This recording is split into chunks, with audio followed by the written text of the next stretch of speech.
वही आपको बता दें कि बहुजन समाज पार्टी सुप्रीमो मायावती ने एफसीआरए संशोधन विधेयक को लेकर केंद्र सरकार और विपक्ष दोनों पर निशाना साध दिया है। उन्होंने कहा कि विपक्ष के लगातार हंगामे और संसद की कार्यवाही बाधित करने से सरकार को महत्वपूर्ण विधेयकों को जल्दबाजी में आगे बढ़ाने का मौका मिल रहा है। मायावती ने कहा कि विपक्ष को संसद में चर्चा के जरिए विधेयक की कमियों को सामने रखना चाहिए था, लेकिन ऐसा नहीं किया गया। मायावती ने सोशल मीडिया पर पोस्ट करते हुए कहा कि एफसीआरए संशोधन बिल को बेहद महत्वपूर्ण बताया है उन्होंने और इसे जल्द पास कराने की मांग भी की। हालांकि विपक्ष के विरोध के कारण इसे बिना पर्याप्त प्रारंभिक चर्चा के संयुक्त सदस्य समिति यानी कि जेपीसी के पास भेज दिया गया, ऐसा उनका कहना भी है।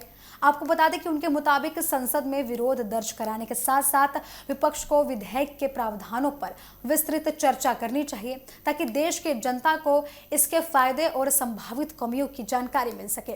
बसपा प्रमुख ने कहा कि कांग्रेस और उसके सहयोगी दल एफसीआरए संशोधन को अल्पसंख्यक विरोधी बताते हुए वापस लेने की मांग कर रहे हैं, तो दूसरी ओर सरकार विदेशी फंडिंग के कथित दुरुपयोग और भ्रष्टाचार को रोकने पर लगातार ये कानून बनाने की बात कह रही है।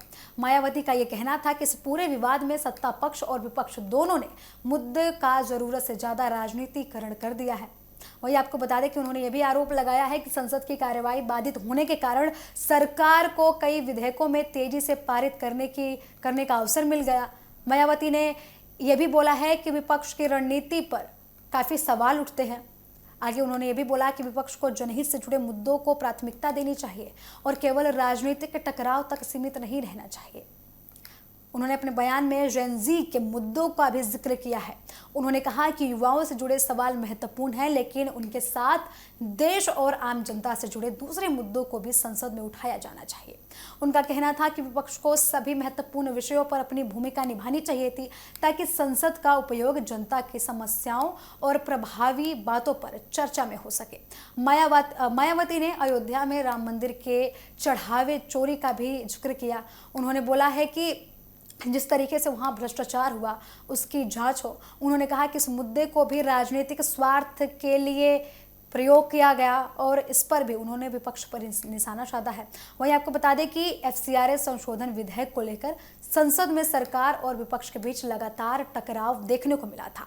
विपक्ष इसके प्रावधानों को लेकर लगातार सवाल उठाता रहा था, जबकि सरकार इसे विदेशी फंडिंग में पारदर्शिता और कथित दुरुपयोग को रोकने के लिए कह रही थी। अब इसी राजनीतिक खींचतान के बीच मायावती ने दोनों पक्षों से जनहित को प्राथमिकता देने की अपील की है।